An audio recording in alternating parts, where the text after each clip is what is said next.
Bom dia, boa tarde, boa noite. Aqui é Gisele Zwicker, leitora, autora, advogada e podcaster. Estamos aqui para mais um episódio de Atrás das Páginas Livres.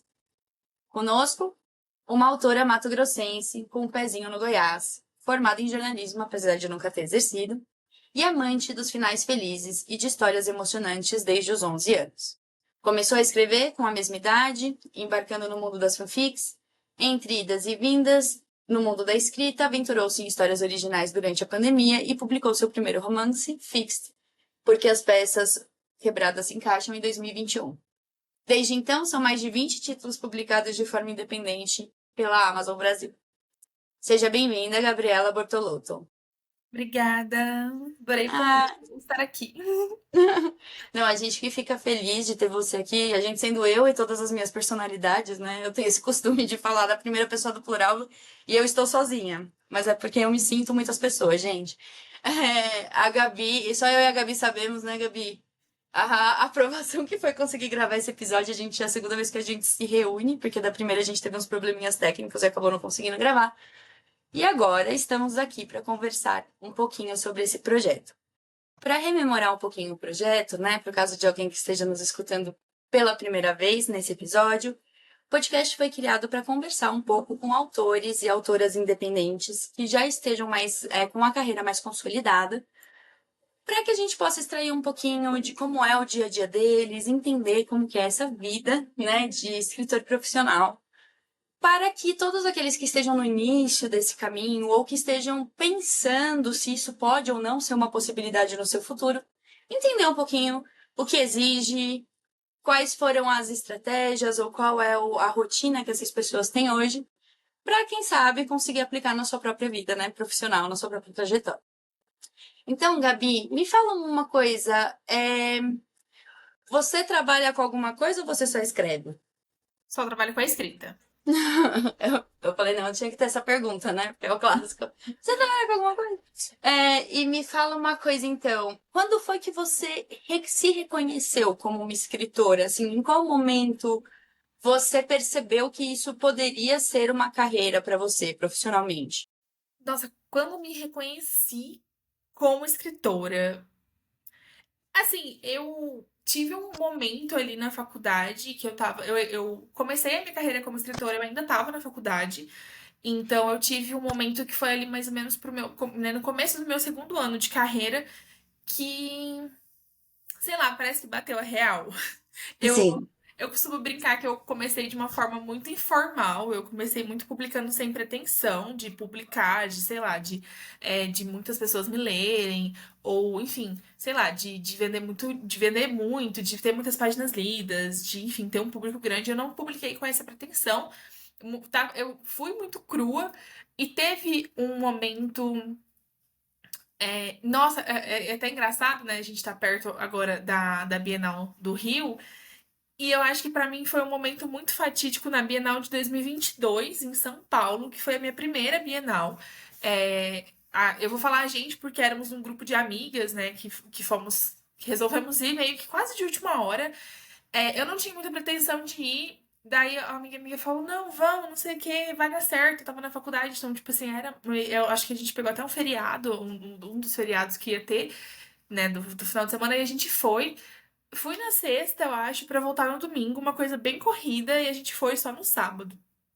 Mas um grande sentimento de me reconhecer como autora foi naquela Bienal, porque, sei lá, eu acho que Bienal sempre é uma coisa. Eu sempre falo muito isso pra quem vai pela primeira vez. Eu falo que Bienal é uma coisa que você não consegue prever e também você não consegue, às vezes, prever o tamanho que você tem e a quantidade de pessoas que gostam do seu trabalho.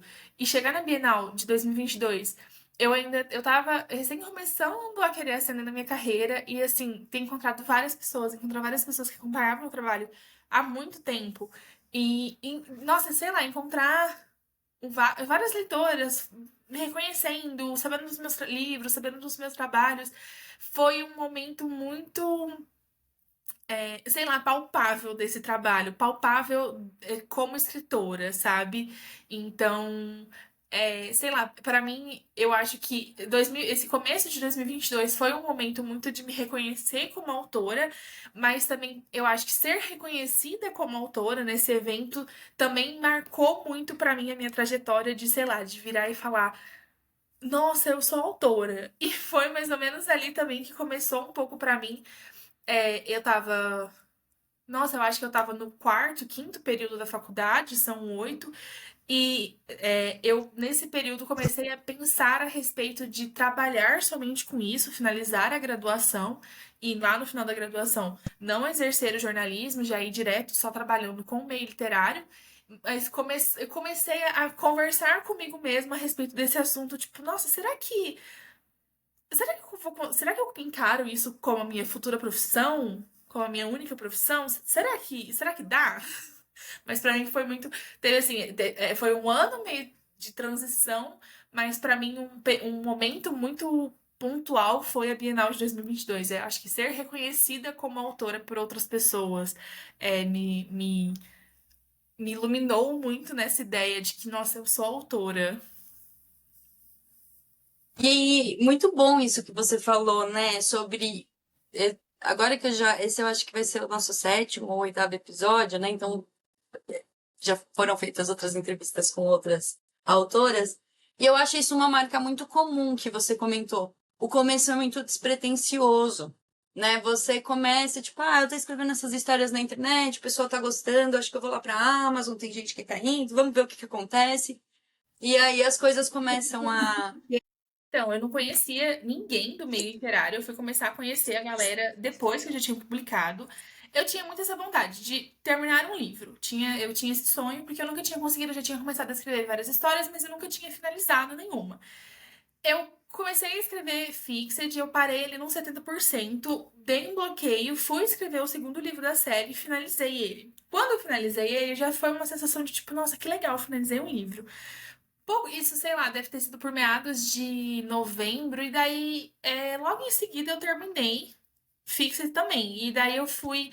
E eu lembro que foi muito engraçado, porque eu sentei e contei isso pros meus pais. Eu tava na casa dos meus pais durante a pandemia, e eu sentei com os meus pais e contei isso. E daí, pra mim, terminei um livro, ponto final, acabou ali, era isso, assim. E daí, meu pai virou pra mim e perguntou, tipo, qual que era o passo agora? Tipo, e eu fiquei, mas como assim? Qual era o passo agora? Como assim? A gente vai seguir a partir disso. E daí foi quando eu comecei a procurar, sei lá, como fazer para publicar um livro. Eu cheguei a mandar para algumas editoras para uma publicação tradicional. Eu cheguei a enviar o manuscrito para uma ou outra que estava aberto na época. Só que, primeiro, existe uma demora, né, no retorno. E se você recebe um retorno, teve uma das editoras que eu recebi o retorno, eu já tinha finalizado a série, ou seja, já tinha se passado um ano da que eu já tinha enviado e eles foram me dar um retorno. Então, eu fui indo até que eu achei. Eu não vou lembrar o nome da autora, mas é uma autora nacional, de editora tradicional, mas é uma editora mais velha no mercado um vídeo no YouTube sobre publicação independente, sobre o Kindle, né? Sobre a publicação na plataforma do KDP. É, E eu falei, legal isso. E fui procurando, e comecei a procurar. E eu coloquei nisso, eu fiz algumas unidades do físico, porque para os meus pais livro é físico, tinha muito essa ideia, hoje em dia não tem mais essa ideia, né? Mas sempre teve muito essa ideia. Eu também tinha acabado de começar no universo dos e-books, eu lia muito mais físico, eu comecei a ler e-book durante a pandemia. E meu pai me deu algumas unidades da tiragem de Fixed no físico, eu cheguei a vender para alguns conhecidos e tudo mais. E eu publiquei. E daí, depois que eu publiquei, sei lá, comecei a conhecer algumas pessoas que eram do meio. Então, eu nem foi uma coisa tipo, as pessoas estão fazendo isso e tá dando certo. Eu nem sabia que isso dava certo. Eu, eu brinco O muito. seu caminho foi tentando responder aquela pergunta do seu pai, né? Tá, realmente, terminei o livro. Agora, quais são os caminhos? E aí você encontrou. Mas geralmente com as outras pessoas era isso, né? Já tinha, pelo menos alguém tinha falado, olha, a Amazon, no seu caso, foi um vídeo, mas às vezes é um outro autor que fala, ó, já tô tentando fazer, por que que você não vai? E uma coisa que me pega muito é como a gente não é habituado a enxergar a escrita como a possibilidade de uma profissão, né? Porque a gente não, assim, eu cresci ouvindo que eu, né, gostava, minha família sabia que eu gostava, tal. Minha família sempre me apoiou. Então, assim, minha família nunca virou pra mim e falou assim: olha, você não vai ser uma escritora. Eles sempre falaram, mas não vai dar pra ser só. Entendeu? Você vai ter que ter uma carreira e a escrita vai ser um hobby.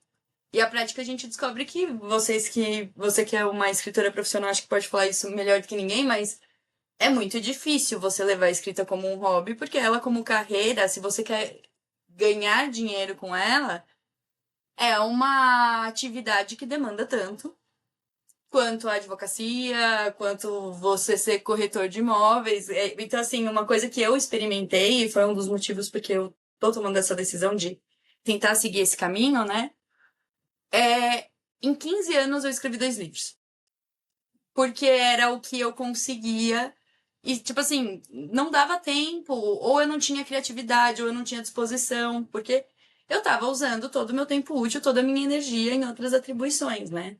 Mas talvez se a gente, enfim, né, se algum dia a gente conseguir passar por essa etapa, né, e vocês como grandes desbravadoras disso, de que uma pessoa possa, por exemplo, com 15, 16, 17 anos de idade, se ela souber que ela gosta de escrever, já entender que isso é uma carreira que ela pode perseguir, que ela não precisa, enfim, desenvolver um monte de habilidades para um plano B para poder viver do plano A, né? Então, isso é bem legal. E me fala uma coisa. Você conhece as definições do George Martin de escritor, o escritor jardineiro e o escritor arquiteto? Nossa, eu já ouvi falar, mas não sou familiarizada. Tá. É bem intuitivo, na verdade. O George Martin, ninguém é só um ou outro, né? Mas o George Martin, ele classifica os escritores entre arquitetos e jardineiros, sendo o arquiteto aquele escritor, o autor, né, que ele só vai começar a trabalhar a obra dele depois que ele tem tudo na cabeça já. Então ele sabe quantos capítulos tem, ele sabe tudo o que vai acontecer na história, né? Ele tem tudo planejadinho ali, ele sabe, ele tem um roteiro, né? Ele vai seguir aquele roteiro dele e no final de um determinado tempo de escrita e dedicação vai ter um livro ali. E aquele livro, ele já sabe tudinho antes de começar. O jardineiro, ele é uma outra espécime de ser humano. Que é assim, ele coloca uma sementinha no chão e vai regando, vai aguando, vai nascendo ali, aí ele vai podando. E aí, no final, ele precisa do processo para ter o resultado final, né? Ele precisa conhecer a história, ele não consegue de antemão ter esse nível de planejamento, de visualização da história que o arquiteto tem. Você se enxerga mais como qual, Gabi?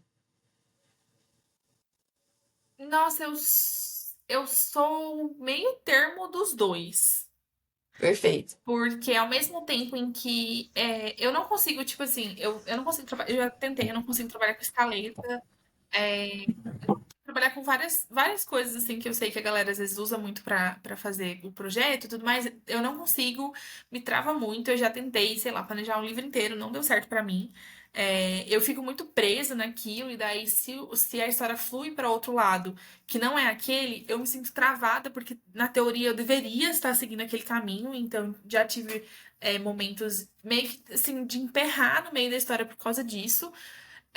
Hoje em dia, eu me sinto muito no meio do caminho, porque eu começo uma história sabendo mais ou menos o tamanho, mais ou menos quantos capítulos tem que ter, uma base do começo, meio e fim, mas ao mesmo tempo também é uma sementinha plantada, porque eu não gosto muito de começar as histórias com roteiro. Eu faço o roteiro depois que eu falo assim, que eu sinto o clima da história. Eu escrevo um pouco, sinto o clima da história, e daí eu começo a fazer roteiro, começo a fazer planejamento de capítulo, mas. Então eu acho que eu tô meio que no meio do caminho. Só que, sei lá, eu começo o livro sabendo, esse livro vai ter entre tantas e tantas mil palavras, vai ter mais ou menos tantos capítulos. vai acontecer, a gente começa, esse é o ponto de gatilho do começo, né? Para começar a história, tem o meio do desenvolvimento, esse aqui vai ser sei lá, o clímax do livro, e a gente vai finalizar assim. Mas como as coisas vão acontecer para chegar em cada um desses pontos, muitas vezes eu não tenho, eu vou descobrindo ali, eu vou plantando a semente e regando. Não, isso, eu também eu sou bem jardineira também. Acho que você é mais arquiteta do que eu. Mas às vezes eu vou tentar explicar a história e eu falo assim, aí vai acontecer alguma coisa aqui. Aí isso aí que vai acontecer aqui, aí depois que acontecer esse negócio que eu ainda não sei o que que é, aí acontece o resto das coisas, sabe? É isso. Porque na hora que a gente vai evoluindo, você vai pegando os nuances. Eu sinto isso, assim, que o jardineiro, ele tem ele tem os marcos, né? Ele tem assim os grandes momentos da história, ele sabe o que que vai ser. É só aquela linhazinha que conecta um ao outro que às vezes ele precisa conhecer melhor a história para conseguir explicar o que que vai ser, né? E me fala uma coisinha, como é hoje a sua rotina, né? Você trabalha exclusivamente com a escrita hoje. Como que você se organiza na sua gestão de tempo para que você tenha um bom nível de produção? Essa é a primeira parte. Eu, uma vez, logo, eu falei, eu ainda estava na faculdade, eu vi o tweet de uma autora comentando a respeito de trabalhar, de que isso era uma profissão e que ela tentava manter muito uma rotina meio que CLT para trabalhar. Porque eu sempre comento assim, a gente tem uma profissão muito solta, porque querendo ou não, eu posso trabalhar a qualquer momento, eu não tenho, enfim, claro, eu, Gabriela, não gosto de fazer alguns tipos de comunicação sem ser em horário comercial, porque, sei lá, por exemplo, eu sempre, toda vez que eu vou é, entrar em contato com uma pessoa nova para trabalhar no meu time e tudo mais, eu sempre gosto de comentar, falar, raramente eu vou te mandar mensagem depois das 6 da tarde nos finais de semana. Se eu Uhum. mandar, não precisa se sentir obrigado de responder, porque não é um horário comercial e eu acho também que, sei lá, ficar cobrando que a pessoa me responda no horário do almoço de domingo, daí também eu não, sei lá, não faz parte do que eu gosto de plantar ali para a minha equipe. Sim. Enfim, é, a minha rotina, eu tentei moldar muito nisso, sei lá, nessa coisa meio que do CLT. Então, eu gosto de acordar, eu sou uma pessoa que eu gosto de acordar cedo, então eu gosto de acordar cedo. Normalmente eu ainda tenho uma rotina que eu acordo super cedo, que eu gosto de ir na academia antes de começar a trabalhar. Legal. Então, eu ainda tenho Hum. essa parte. Então, normalmente eu começo a trabalhar ali, sei lá, 7h30, 8 horas da manhã, e eu tento não ultrapassar às 7h30 da noite. Mas às vezes acontece. é, Às vezes o horário de almoço é maior, às vezes o horário de almoço é um horário de almoço trabalhando, que eu tento não fazer, porque eu falo que é, eu sempre tento fazer alguma coisa que não esteja envolvida com o celular a hora que eu tô almoçando, sei lá, assistindo uma série, lendo um livro, porque eu sinto que às vezes eu vou estar no trabalho, eu vou estar com o celular, eu vou estar respondendo um e-mail enquanto eu tô almoçando. Então, eu tenho mais ou menos essa rotina. Eu vou ali de manhã, até de manhã cedo até o comecinho da noite. E, sei lá, faço uma rotina normal. Eu tento sempre escrever de manhã, que é um momento mais criativo, e à tarde mexer com coisas mais burocráticas, responder e-mail, olhar publicidade, sei lá, consultar coisa de parceria e etc e tal. Ou às vezes até fazer planejamentos, né? Tipo, deixa eu escrevo de manhã, de tarde eu faço um pouco do planejamento. Mas eu tento Ok. manter essa rotina mais, sei lá, mais do trabalho comum, né? Do CLT comum, Uhum. pra não me perder muito, pra não ficar, sei lá, não ter uma rotina muito bagunçada e que, enfim, sei lá, possa acabar me fazendo mal a longo prazo.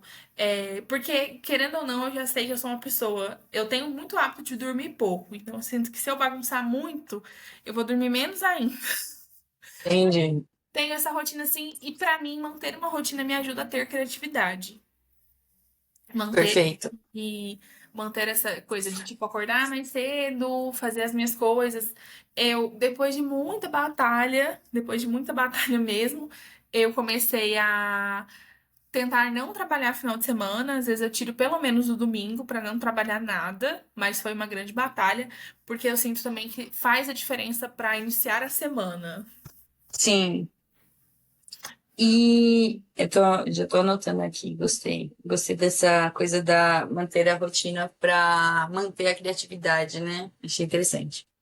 Gabi, e me fala uma coisa, hoje você comentou, né? Por exemplo, esse período do seu dia que você dedica como se fosse um trabalho CLT, né? Uma rotina do dia inteiro que te envolve a manhã e até ali o iniciozinho da noite.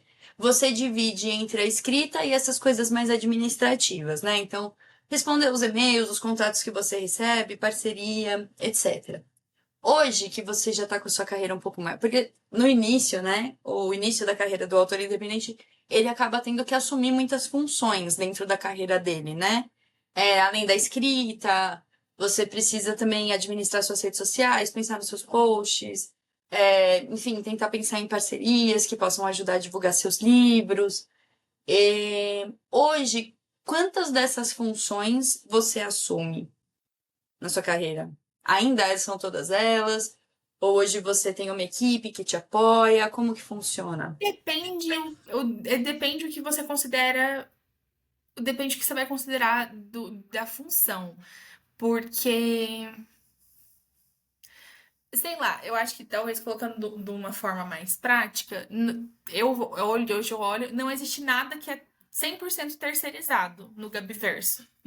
Ok.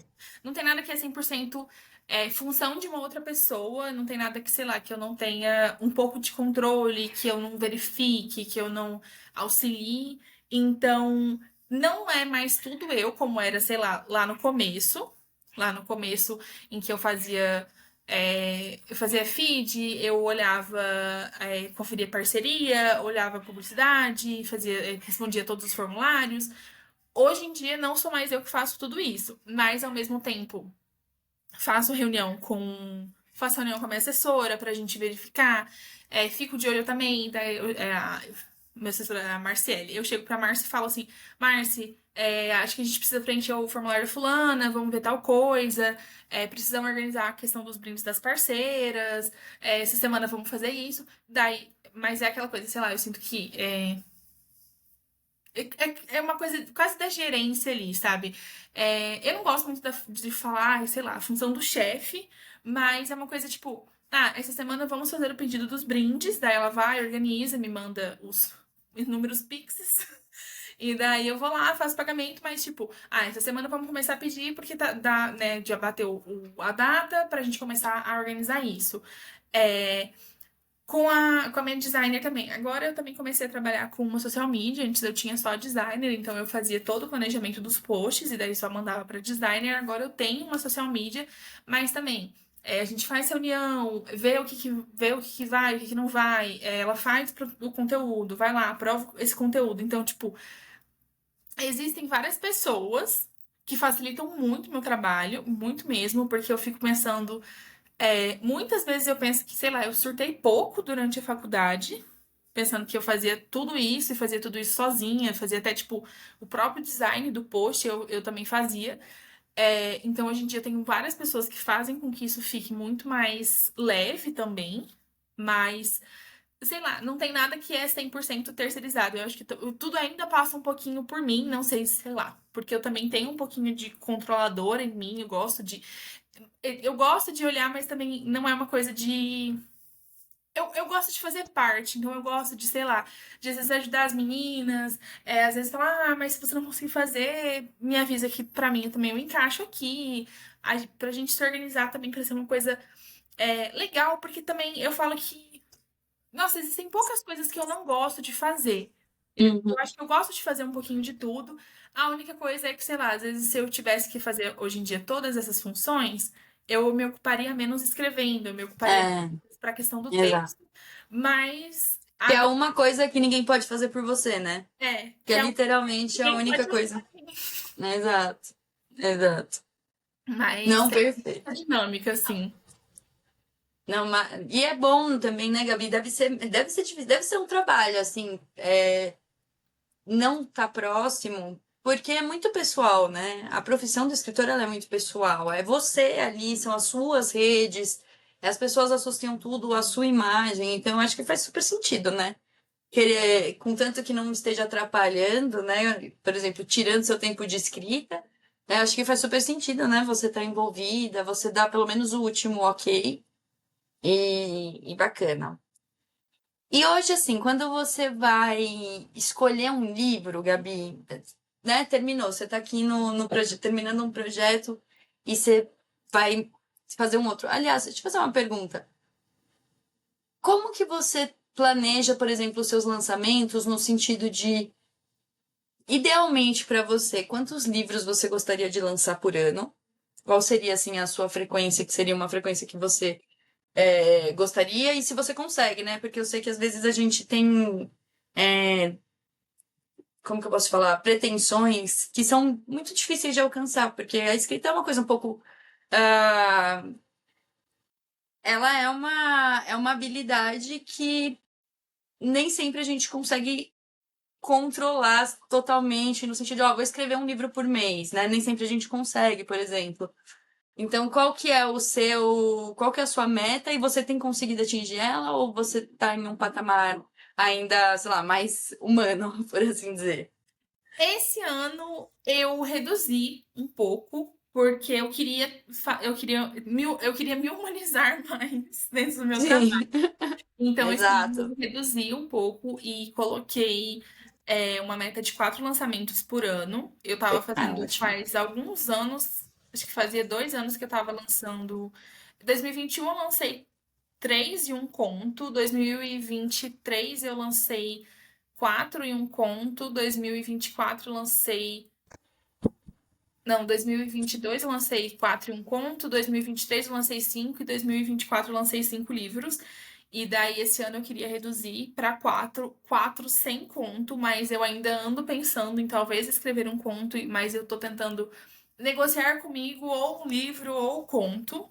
Tô tentando fazer. Entendi, pra você não fazer além, né? Tipo, então, Mas essa é a minha meta, que pra mim me deixa muito confortável, porque um livro a cada a 3 meses, um livro a cada 3 meses, né?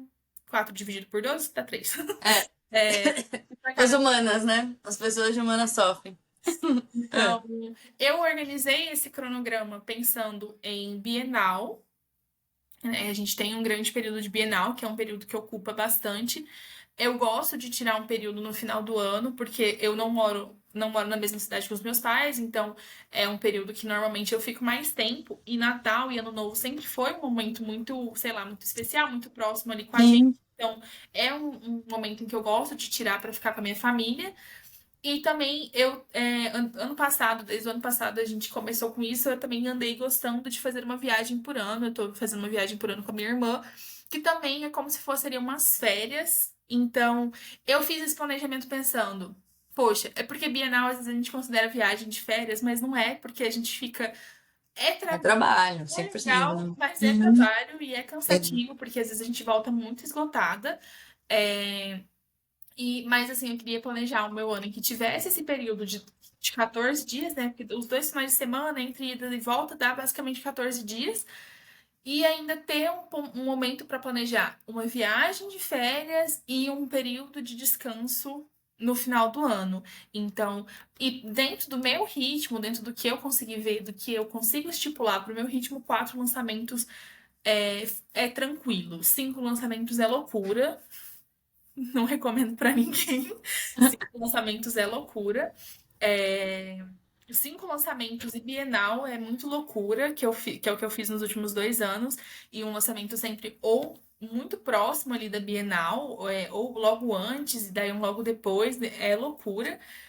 Mas 4 livros têm me deixado confortável. Fiquei confortável desde o começo do ano com essa ideia de lançar 4 livros. Bacana. Não, eu acho bom 4 livros também no ano, acho. Eu sei que tem escritoras que têm um ritmo mais acelerado, né? Enfim, a Jazz Macedo, né? Ela lança um a cada 15. Mas talvez ela nem seja humana, né? Então tem isso também. Sempre comenta muito isso, porque às vezes, comparação, eu acho que é muito humano a gente fazer comparação. É, Sim. só que dentro ali, principalmente, sei lá, quando eu comecei a ver algumas pessoas se comparando com o meu ritmo, eu comecei até. Eu falei, eu dei uma voltada atrás até no que eu compartilhava e como eu compartilhava por essa questão da comparação. Eu Exato. acho que comparação é humana. Eu me comparo muito com as pessoas. Tipo, não, é difícil, sei lá, não olhar pro ritmo da Jazz e pensar, nossa, como será que ela faz? Como será que eu conseguiria fazer isso também? Mas ao mesmo tempo você, tipo, o que eu vejo muito isso, e até um diálogo que eu já tive com algumas amigas escritoras, é cada uma tem um ritmo e cada uma também tem um tipo de trabalho. Por exemplo, Sim. eu já percebi que os meus enredos são enredos que vão de 90 a 110 mil palavras. E daí, pra mim, dentro do meu ritmo de escrita, dentro do quanto eu escrevo por média, né, em média por Hum. dia, 5 a 6 vezes na semana. Ah, eu consigo, tipo, eu consigo terminar um livro de 90 mil palavras em um mês. Pra mim, esse é o meu prazo. Então, Exato. às vezes a pessoa está escrevendo um livro que tem 200 mil palavras, ela vai querer seguir esse ritmo. Poxa, será que isso é viável para ela? Porque ela Sim. escreveu o dobro do que eu escrevo por dia. Tem Exa isso. E tem a fluidez também, tem a questão de, eu escrevo. Quando eu tô escrevendo comédias, o livro flui mais rápido. Escrever drama, às vezes, não flui tão bem. Às vezes, Exatamente. tem dias que você tá muito difícil. Cada história exige seu tempo, né? Às vezes, assim, eu concordo com você. Quando eu escrevo ritmos diferentes, eu sinto que tem alguns que fluem melhor, outros fluem com mais dificuldade. Inclusive, tô finalizando, graças a Deus. Acho que essa semana não passa. Um livro que eu fiquei 7 meses escrevendo. Mas ele é um livro, enfim, eu criei um planeta, literalmente. Então, tem muita coisa para se pensar, sabe? Então, cada tipo de história vai exigir seu tempo. E uma coisa que eu acho interessante, também sempre lembrar, primeiro que a Jazz Outlier, e segundo o objetivo dela, né? Porque assim, cada escritor tem seu objetivo, né? Então, assim, poxa, tem muita gente que pensa nessa ideia de vou publicar, por exemplo, um livro por mês, porque é uma estratégia de divulgação da escrita, você vai criando ali o seu portfólio, porque, né, Gabi, você conhece, o seu primeiro leitor que entra num livro, ele vai ter seu acervo, os leitores têm esse costume de aí, então vai visitar suas outras obras, vai ler, então um livro é um meio que um chamariz para os anteriores, e vai virando nessa rede. A Jazz, por exemplo, ela tem um objetivo que não está relacionado especificamente a, a criar e crescer audiência e ser rentável, né? Isso são duas coisas que ela já tem. Enfim, ela tem um marco, né, dela, que é um número de livros que ela quer ultrapassar, de uma autora. Então, assim, são outros 500. O objetivo não é, se o seu objetivo não é esse, não faz nem sentido tentar qualquer comparação, porque ela não tá olhando para o que, por exemplo, você tá olhando, não você, né? Você é escritor, eu digo. A maior parte dos escritores querem, olha, quero ter um ritmo bom para manter minha audiência aquecida e tá sempre vendendo os meus livros, né? Então, o ritmo bom é muito subjetivo, né? Você não precisa, o ritmo bom não é o ritmo da Gabi, o ritmo bom não é o ritmo da Lola. O ritmo bom é o ritmo que vai ser confortável para você e que vai fazer sentido dentro da sua carreira. Também não adianta você se propor a escrever um livro num mês que não vai terminar do jeito que você gostaria de poder entregar ele para o público, né? Você tem que encontrar ali aquele período, aquele tempo que, na minha opinião, né, reflita, assim, colabore com o seu objetivo, tudo bem? Então, você quer ter metas de escrita para que você consiga lançar um determinado número de livros por ano, ok? Mas tem que respeitar seu tempo, senão você pode acabar não satisfeito com o resultado, pode acabar não entregando uma coisa bacana para o público, que também pode ser um tiro no pé, né? Então, então é isso, mas gostei bastante. 4 no ano eu achei um número excelente. E você. Perdão, eu sou muito Ah, do lado criativo, então pra mim eu ainda penso muito que o ritmo bom é aquele ritmo que não mata a sua criatividade. exato. E se pra você manter a sua Arrasou. criatividade, você escreve 1.000 palavras por dia, você escreve um capítulo por semana, se você escreve 10 mil palavras por dia e isso mantém a sua criatividade, você chega no final satisfeito com o resultado, porque também tem muito isso. Às vezes eu escrevo um monte, eu descarto um monte, e daí eu chego lá no fim, mas eu chego lá no fim satisfeita. Eu chego lá no fim Sim. estou muito feliz do meu nome estar nessa capa, do meu nome estar nessa história, porque isso aqui, eu gostei de escrever isso aqui, eu estou torcendo para que o público goste disso aqui, como eu gostei também. Sim, Então, o ritmo bom é o ritmo que não mata a sua criatividade, que não mata esse sentimento confortável também de gostar daquilo que você produz, né? A gente produz algo e a gente tem que gostar daquilo que a gente está produzindo. exato. Não, exatamente, perfeito. E eu acho que também isso é uma coisa muito interessante.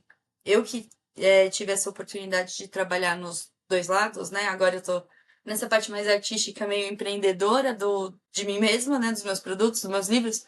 Mas eu tive no mercado corporativo por muito tempo antes disso. E eu percebo como é diferente essa visão que a gente precisa ter, porque meio que o mercado corporativo assim, tipo, cara, você tem que fazer. Ah, mas tá acabando com a sua saúde mental, mas não importa, você realmente vai ter que fazer isso, entendeu? Então assim, eu sinto que é uma mudança muito grande de paradigma pra mim, assim, de ir de um lugar, de um espaço em que nada mais importava, a não ser minha função, eu precisava fazer aquilo, não importa as consequências, não importa sabe, as condições, e enfim. E para passar para um lugar onde não, peraí, aqui a gente pode fazer do jeito. De um jeito novo, sabe? Você pode fazer de um jeito que seja óbvio que não vai ser só 100% confortável para você o tempo todo, porque aí também acho que não é aí que tá o crescimento. Mas assim, com foco em o que é melhor para você chegar naquele resultado, né? Você não precisa necessariamente entrar num, sei lá, esmoedor de carne, né? Hum. Então, aí a gente estava falando dos livros e eu queria te fazer uma pergunta, que é o seguinte: quando você vai escolher sua próxima história para trabalhar, como que você faz essa seleção? Né? Você tem um banco de histórias e você vai por ordem cronológica. Você tem sei lá, você dá uma olhadinha no mercado, vê o que que tá em alta, tenta pegar os critérios ali do que estão no mercado e construir uma história com base nisso. Como que funciona para você? Ou você nem olha o mercado e vai ali o que te der na telha? Eu gosto de olhar o mercado, mas eu gosto muito de olhar o que. Mas para mim é quase intrínseco essa ideia, porque o que o consumidor está consumindo, mas o que eu ando consumindo, porque eu sou a consumidora. Eu acho que eu nunca me tirei desse lugar de consumidora. Eu amo ler, eu realmente gosto muito de ler. E eu até tenho minhas metas por ano, para mim são as metas que eu consigo lidar de leitura por ano, mas eu tenho muito essa coisa de olhar o mercado por esse lado. De tipo, o que que o consumidor está consumindo, mas e o consumidor também sou eu. Mas eu não olho muito para isso para pensar, sei lá, o que eu vou escrever. Eu acho que eu já tive alguns momentos de tipo olhar, isso está em tendência no mercado e isso vai encaixar na minha próxima história, então será que eu consigo trazer isso? É, Normalmente eu tenho um planejamento de sei lá, o banco de histórias é a minha mente. Eu tenho muitas ideias, então eu tenho constantemente criando ali novas coisas, novos romances, novos enredos. Eu vou guardando, tem muita coisa que às vezes eu junto, sei lá, um início de uma história com esse enredo aqui que eu criei, daí eu vou juntar isso aqui, que daí eu consigo unir. Mas eu me organizo muito sei lá, por exemplo, esse ano eu me organizei porque eu ia. Eu comecei a série no começo do ano, e, inclusive, Advogando por um Amor foi uma história em que tava engavetada, digamos assim, fazia um tempo. Era uma história que surgiu na minha cabeça, sei lá, eu acho que em junho do ano passado, só que eu tinha já o planejamento, eu ia lançar Todas as Chances que Perdi, eu ia lançar Todos os Sentimentos que Guardamos, finalizando a série Delta Gama Zeta. Eu e a Bruna, a gente tinha se organizado pra finalizar não, né? Pra lançar o spin-off de Thomas e Tessa, que é Jenkins e Hoffman, no final do ano passado. Então, tipo, isso já tava no planejamento do ano. Então, Advogando por Amor não tinha espaço pra vir ano passado. Mas eu queria muito, e pra mim, Advogando por Amor conversava muito com o Gabiverso. Então, para mim, teve uma urgência. Tanto que existe uma outra série que eu quero lançar, que talvez vai ficar pro final desse ano ou pro começo do ano que vem, que é uma ideia mais antiga. Mas eu acho que, sei lá, talvez para essa próxima série vir, eu precisava virar a Gabi de Amor de Chicago, né, de Advogando pelo Amor. Eu precisava primeiro me conectar com esse novo lado da minha escrita, talvez. Então, foi muito assim. E daí, como eu ia começar Advogando por Amor, eu falei, não, eu vou fazer sequencial, porque desde. Eu tenho 3 séries finalizadas. Desde que eu finalizei Encontros Inesperados, eu nunca tinha finalizado uma série logo em sequência. Eu tive muitas idas e vindas. Delta Gamazeta eu comecei, depois fui lancei o segundo livro só um ano depois. Tive vários lançamentos nesse meio tempo. A mesma coisa com a trilogia Momentos Inesquecíveis, então eu quis também, sei lá, testar isso de novo, sabe? Testar, deixar esse público aquecido nessa série e finalizar. E também pela questão da criatividade, eu sinto que é legal voltar depois de muito tempo naquele universo, mas ao mesmo tempo também às vezes encontrei entraves ali no meio do caminho de tipo sentir que, sei lá. Hoje em dia eu falo muito, eu já conversei com algumas leitoras, até com algumas amigas. Eu não me vejo mais escrevendo New Adult. E faz um tempo já que eu não me vejo mais escrevendo New Adult. Só que eu precisava voltar e finalizar a minha série que era New Adult. É, Gostei muito do produto. Achei que ficou muito legal. Eu acho que o tempo também que eu demorei pra finalizar foi importante até para o amadurecimento dessas histórias, mas ao mesmo tempo, talvez a Gabi lá de 2022 teria escrito isso diferente, com uma pegada diferente para esse New Adult. Então, eu tenho muito. Eu quis escrever a série agora um atrás do outro por causa disso, para experimentar o que meu público ia achar, para ver se compensa escrever a série sempre muito em conjunto, mas também, sei lá, para não perder essa energia, para não perder esse universo. Mas ao mesmo tempo também essa coisa do planejamento do que vem agora vem muito, sei lá, vem muito um pouco do criativo. Claro, tem momentos em que, igual você comentou, assim, nem, não dá pra ir só. O que eu quero fazer agora, porque eu até às vezes brinco com as meninas, né, com as leitoras, eu falo, gente, às vezes tem histórias que eu queria escrever, mas essas histórias não vão pagar as minhas contas e eu preciso pagar as minhas contas. Então, às vezes, são histórias que eu coloco em momentos específicos. Ano passado, eu até comentei isso no meu grupo de leitoras, que eu falei para as meninas, eu fiz lançamentos estratégicos porque eu ia fazer lançamentos que eu sabia que seriam lançamentos de baixa. Então, eu precisei, sei lá, fazer uma base ali para eu poder finalizar, porque eu queria finalizar a série. Eu não queria deixar a série de lado. Era um desejo meu, porque eu acho que é mediar o meu desejo, pagar as contas e também o que tem criatividade para fazer. Porque é isso. Eu acho que não dá para esquecer que é uma profissão. E profissão pagar conta. Exato. Eu converso, eu converso com os meus amigos, né? Porque assim, todo mundo acha muito interessante, né? Eu acho que secretamente todos os humanos no meio corporativo, com algumas exceções, sonham fazer isso, assim, sabe? Tipo, eu vou largar tudo e vou viver da minha arte. Aí eu viro pra eles e falo assim, gente, é muito legal, só que assim, não dá pra ganhar. Entendeu? Tipo, não é um negócio que é simplesmente, tipo, agora eu vou fazer o que eu amo e eu vou ganhar dinheiro fazendo o que eu amo. Não é bem assim. Tipo, não é uma coisa tão simples, não é tão automático. Você precisa entender como fazer isso, né? E foi o que você falou, por exemplo. O legal desse podcast é que ele tem me aberto muito a minha mente para justamente essa visão. Cara, se você quer que isso seja uma profissão, não vai ser comer um pedaço de bolo, vai ser uma profissão. Você vai ter que estruturar tudo que você faz. E foi o que você falou.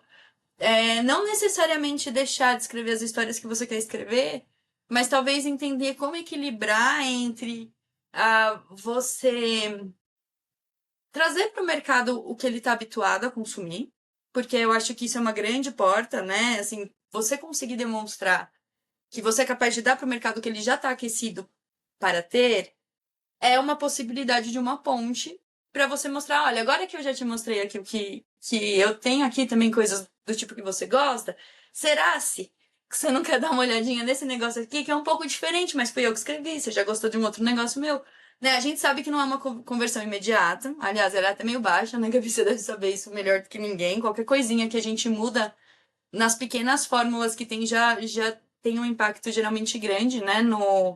Em como. Pensamento de que existe fórmula.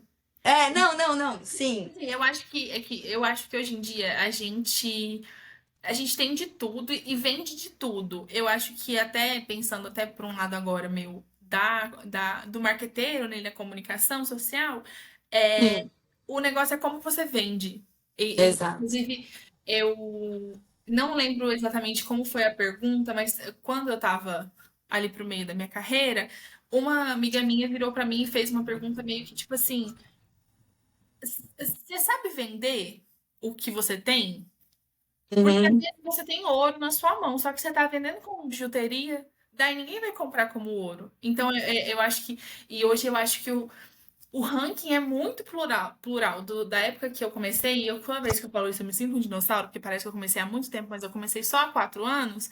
Mas sim. da época que eu comecei até agora, o ranking é muito plural. Antigamente, eu acho que sim, lá no começo, existiam muito fórmulas, existia muito, sei lá, o beabá que ia te ajudar muito a fazer sucesso, porque era o beabá que, nossa, a maioria dos livros que tinha isso vendia bem.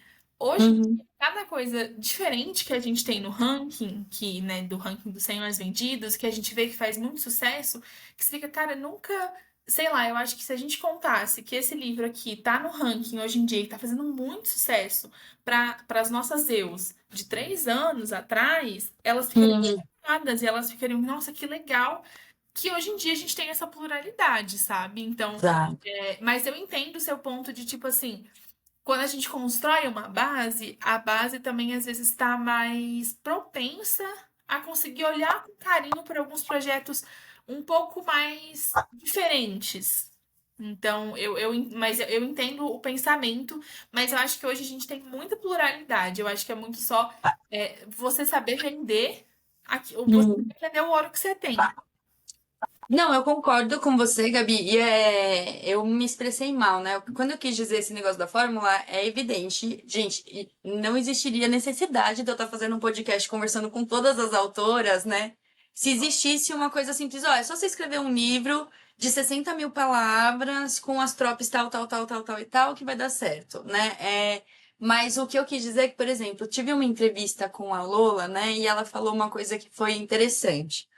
Ela falou assim, que ela fez uma série, e o primeiro livro da série, por exemplo, era Enemies to Lovers. E o segundo livro da série, mesmo universo, personagens levemente diferentes, né? Porque, enfim, é ali no mesmo universo, mas não são os mesmos protagonistas, como você já bem sabe. E aí, só que era Friends to Lovers, a trope daquele casal. E, por exemplo, só de ser Enemies to Lovers pra Friends to Lovers já teve uma alteração. Porque o mercado de Friends, de Enemies to Lovers é mais aquecido, é mais, vai, numeralmente, as pessoas, os leitores têm mais leitores que gostam de consumir esse tipo de romance que tem essa dinâmica, né, do pegar no pé e depois isso evoluir para um relacionamento. Então, eu acho que eu concordo muito com você, e aí agora eu vou parafrasear outra das nossas entrevistadas, que foi a Adri Satz, que ela falou: você não está vendendo um copo de água. Então, assim, quando a gente escreve um livro, ele não é uma necessidade básica. Ninguém vai morrer porque não está comprando seu livro. Mas Então, você precisa fazer. eu vou Então, você. agregar essa fala. Hã? Eu vou agregar essa fala. Mas por que que existe garrafa de água que é vendida a R$ 14 e as pessoas compram? E por que Não, exato. Mas calma que não terminou. Mas não terminou. Ela virou e falou assim: então você precisa criar o desejo. A pessoa tem que querer ler o seu livro, né? Então, é muito só para tirar a gente daquela posição de tipo, tem muito escritor que acha que escrevi meu livro, foi esse o meu trabalho. Não, isso foi uma parte muito importante do seu trabalho, né? Uma parte, diria, fundamental, porque sem isso você não teria o que oferecer para as pessoas, mas você tem que oferecer. Você tem que entender de que forma apresentar e comunicar para o mundo que você escreveu alguma coisa que vale a pena ser lida E saber com quem falar também, porque uma das coisas que eu acho que é o mais difícil é a gente entender que a nossa família e os nossos amigos não são os nossos leitores. Pode ser que tenha entre os seus amigos e sua família pessoas que curtam ler, pessoas que curtam ler o seu gênero, mas eles não têm que necessariamente se converter em seus leitores só porque eles te conhecem. Né? Então, assim, ter essa visão mesmo, cara, você vai ter que ser um profissional, você vai ter que se vender. Você vai ter que se vender como você precisaria se vender se você tivesse em qualquer outra profissão. E a gente ainda tem a questão que a jornada do leitor, eu acho que a nossa jornada, assim, para conseguir conquistar o leitor, ela tem muitas etapas, ela é muito, assim, né? Eu falo, olha só, a maior parte dos leitores, e eu me incluo dolorosamente nessa lista, tem mais livros do que vai ler em vida. Então, não é suficiente você vender o seu livro para a pessoa tem que colocar seu livro na lista de leitura dela, preferencialmente desse ano. Porque senão, a probabilidade desse livro não ser aberto. A pessoa tem que colocar o seu livro no Kindle e abrir ele. Exato. Então, assim, são Nem é na muitas lista etapas. nem na lista de leitura. Eu vejo muito isso como meu comportamento de leitora. Porque às vezes Hum, eu coloco o livro no meu Kindle, mas. E ele vai sair. Dali 3 meses ele saiu e ele não foi lido. Mas o é, que me fez colocar ele no Kindle e dali no dia seguinte eu abrir ele, ele vai ser lido. Porque ele me convenceu de alguma forma que eu tive a urgência de ler ele. É, exatamente. e aí, até usando a metáfora do copo d'água, é a urgência de beber aquela água. Eu preciso comprar o copo e eu preciso beber a água agora. Exatamente. Sabe? Exatamente. Exatamente. E aí, essa é a pergunta de US$ 1 milhão, né? Onde, como é que a gente consegue criar essa comunicação enfim, vender os nossos livros de uma forma que crie essa sede, né? Essa sede imediata, de tipo, olha, se não for, estou interrompendo minha leitura nesse momento para ler esse livro, que seja terminando esse livro agora, o próximo que entra é, né, o livro da Gabi, o livro da Gia, eu quero ler esse livro. Sabe? Os ossos do ofício que a gente não imaginou, né? A gente no início a gente jamais imaginaria que isso seria uma preocupação que a gente precisaria ter. É, Porque qualquer profissão, e é uma coisa que eu bato bastante na tecla, e olha que eu entrei numa era um pouco de transição no jornalismo, e eu fico pensando, gente, mas se eu converso com pessoas que são de outras profissões, que sei lá, que são formadas em direito, que são da área da psicologia, que sei lá, trabalhavam com engenharia civil, a gente se remodula o tempo todo, né? Então é, coisa nunca não existe, voltando até na fórmula, não existe nunca fórmula. A gente fica o tempo todo e é às vezes inocente pensar que a gente não ia precisar passar por isso, porque em qualquer outra profissão a gente passa. Então, sim. como escritor, a gente também vai passar por esses desafios, por essas mudanças, por esses degraus. Daí você acha que você tá no meio da escada, daí quando você vê, você na verdade tá num terço da escada, então tem muito pra subir. Você tá achando que você tá E- e quando você vê, não é nem que você voltou, é porque a escada subiu mais, a escada nasceu mais Exato. pra cima. Não, você tem 100% de razão. E eu acho que também entra muito. Eu tinha muita resistência, né? Principalmente na época que eu trabalhava e escrevia, porque eu virava falar, não é possível. É literalmente impossível que a única coisa que eu faço que me dá prazer eu vou ter que associar uma coisa que eu não gosto. Porque, assim, na verdade, vamos pensar. Eu sou um pouco mais velha, eu sou de 91, né, Gabi? Acho que você é mais nova. Então eu nem peguei, tipo assim, as redes sociais começaram a aparecer, eu já tava um pouco mais velha, né? Então eu peguei, sei lá, o Orkut quando eu tava na adolescência, né? Mas, por exemplo, o Insta mesmo foi uma coisa que eu fui meio que aprendendo a fazer um pouco mais velha. O TikTok, então, eu tive que aprender agora pra entender o BookTok, pra, enfim, fazer, né, as postagens e tal. E eu reconheço que, por exemplo, mudou muito a minha relação, óbvio, a partir do momento que eu fiquei 100% focada nisso, porque eu acho que o que dói em quem não tá 100% focado é eu ainda vou ter que aprender a fazer isso, porque as pessoas sabem que não é uma coisa simples, né? Que você tem que ficar de olho, que você tem que fazer postagem. Aí, às vezes, a gente também vê, acho que as postagens dos outros, né? E você olha e você fala, meu, deve dar muito trabalho fazer, porque tem a edição, tem o não sei o quê, tem gente como eu que não é muito visual. Eu tive que aprender a fazer as coisas no Canva, mas eu não sou uma pessoa que, assim, eu olho um negócio e eu sei te dizer se tá bonito, se as coisas estão combinando, se tá harmônico, se tá caótico.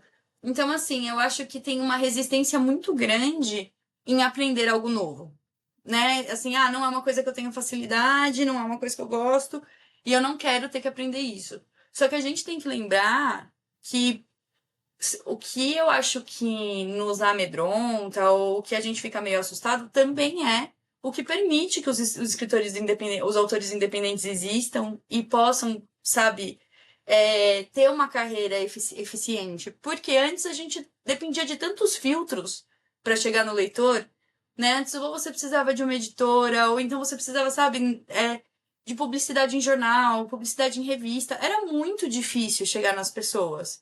Hoje é muito mais fácil, você consegue, não é simples, né? Mas é uma ferramenta que te possibilita isso. Os seus leitores estão usando a internet, os seus leitores estão no Instagram, os seus leitores estão no TikTok, seus leitores, a depender, podem estar até no Facebook também. Então, assim, quanto mais rápido a gente muda essa mentalidade de ai, que saco que eu tenho que fazer isso, e a gente enxerga que, na verdade, é assim, é essencial para esse processo, é essencial para você encontrar sua audiência, para você se comunicar com sua audiência, para você manter sua audiência aquecida, melhor eu acho que acaba sendo essa curva de aprendizagem, sabe? Porque assim, não é um sacrifício que a gente tem que fazer, é uma ferramenta que a gente tem que usar.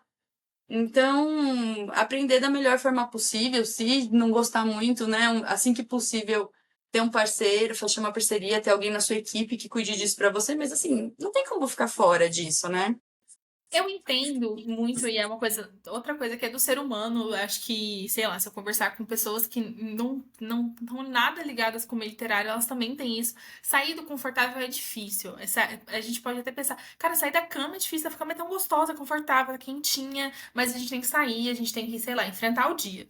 E sair do conforto é difícil, e eu acho que a gente tem que sair ao mesmo tempo, claro, olhando se aquilo vai ser só desconfortável ou se aquilo vai me atravessar de uma forma violenta, sei lá. Tipo, tem algumas redes sociais que pra mim são um não. Não são não, sei lá, por questão de falta de conforto, por preguiça. São não porque, sei lá, pra mim aquilo é um pouco violento, pra mim eu não consigo, sei lá. Realmente, não é pra mim. Então, mas De qual rede nós estamos falando e por que é o Twitter? e olha que eu já penso assim, eu já fui muito uma adolescente do Twitter, eu era da época dos fã-clubes, eu tinha fã-clube, no começo da minha carreira, só que, sei lá, pra mim eu acho muito difícil fazer com que a comunicação consiga ser clara. Eu acho que as pessoas desinterpretam muito as coisas por lá e isso vira-se uma coisa muito gigantesca e até vira uma coisa muito violenta. Eu acho que, pra mim, o Twitter ainda é uma rede muito em que as pessoas, elas, é, sei lá, que existe ainda muito um grande escudo que me deixa na tela de cá e logo tudo que eu falo. Não importa que tenha alguém recebendo. Então, tipo assim, sei lá, eu estou aqui, eu penso no que eu vou falar, poxa, eu não quero te chatear, eu não quero chatear a pessoa que tá ouvindo o podcast. E eu sinto que ainda é uma rede em que não existe, sei lá, esse pensamento. Claro, não existe esse pensamento até que eu seja a pessoa ferida, e eu vejo muito isso. Eu acho que a pedra é muito fácil de atirar, até que alguém atire uma pedra, e daí quando me No atira, seu tetinho de vidro, né? eu vejo que dói. E pra mim foi um não. Eu tenho, sim, uso de vez em quando. A minha For You de lá é muito designada para outros gostos que eu tenho. Mas pra mim não é uma plataforma de trabalho. Eu não consigo porque eu sinto, sei lá, eu sinto que divulgar abertamente os livros, às vezes ficar postando coisas, não me deixa confortável, me deixa sempre numa constante agonia. Então pra mim virou um não. Foi muito Entendi. eu demorei Entendi. muito pra, sei lá, ouvir esse limite, mas eu ouvi esse limite, sei lá, depois de desinstalar o Twitter duas vezes, porque não tava me fazendo bem de jeito nenhum, a ponto de eu não querer no meu celular. Então, daí, beleza, reinstalei, é uma rede social que não tem notificação, que eu entro lá, é uma coisa que não uso mais pra trabalho, decidi que não uso mais pra trabalho.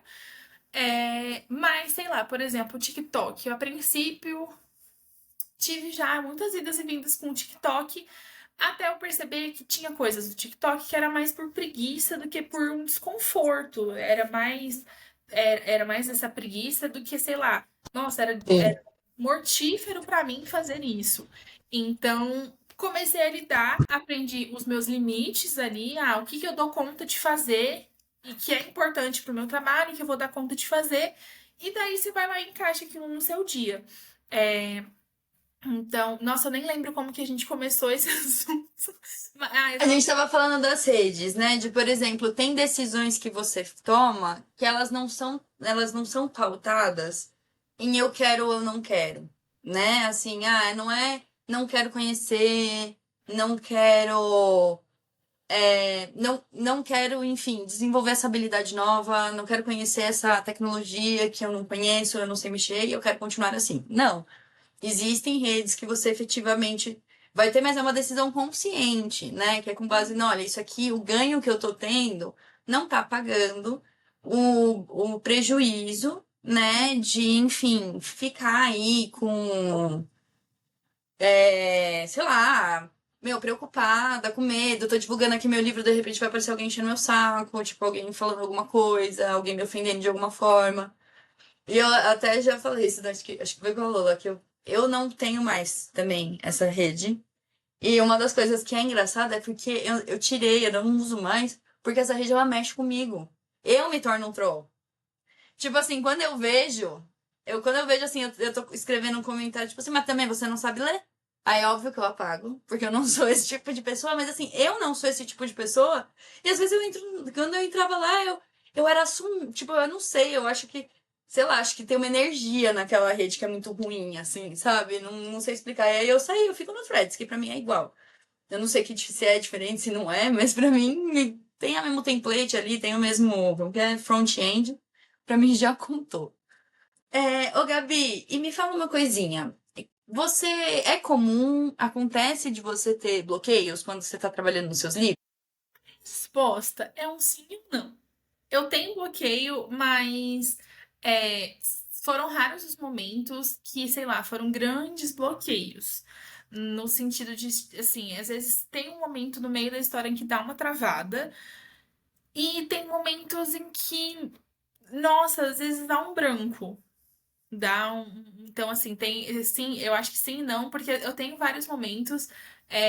Mas até teve uma vez uma leitora que me mandou um textinho e tinha isso. Eu falei, cara, mas eu acho quase injusto falar que eu tive vários bloqueios, porque eu sinto que às vezes eu passei por várias pedras no caminho, às vezes eu dei vários tropeços, mas não foi necessariamente um bloqueio, porque, sei lá, eu pensando que eu já tive bloqueios grandes, nossa, são coisas que são desafios tão mais fáceis de passar, às vezes aquele tropecinho que deu, daí, sei lá, eu converso do roteiro com betas, eu converso do roteiro com amigas, eu tiro uma noite, assisto um filme, vou ler um livro e, sei lá, surge uma ideia.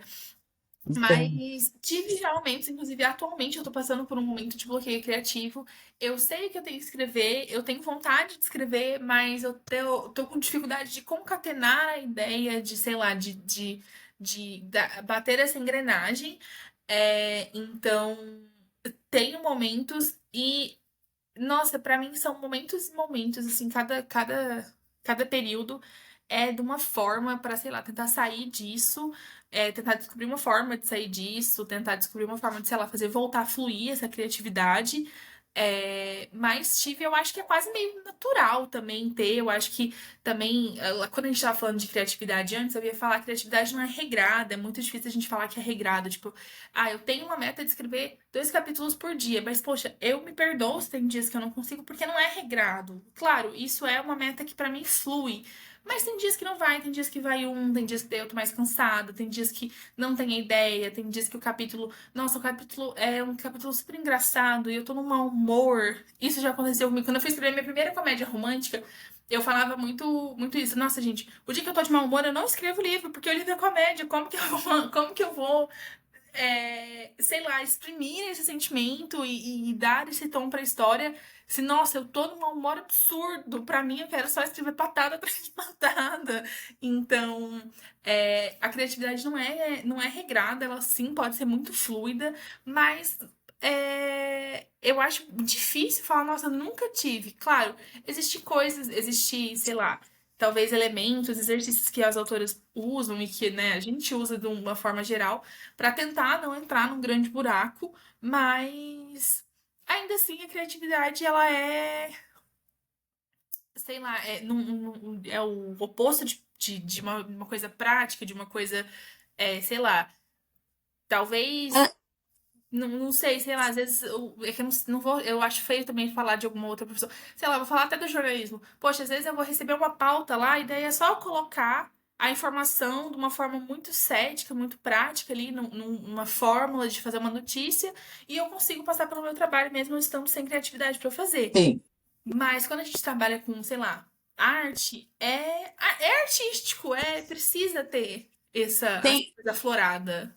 tem essa coisa, né? E eu percebo também, por exemplo, às vezes é o tom, às vezes a gente sabe, assim, se eu passar o que eu escrevi pra qualquer pessoa, a pessoa vai ler e vai falar, não, tá ok, tá boa a cena, gostei. Só que não é ainda o jeito. A gente às vezes parece assim, eu não sei o que que é. Eu sei que não é isso, mas eu não sei o que que é. Tem alguma coisa que tá errada aqui nessa cena, que não tá indo.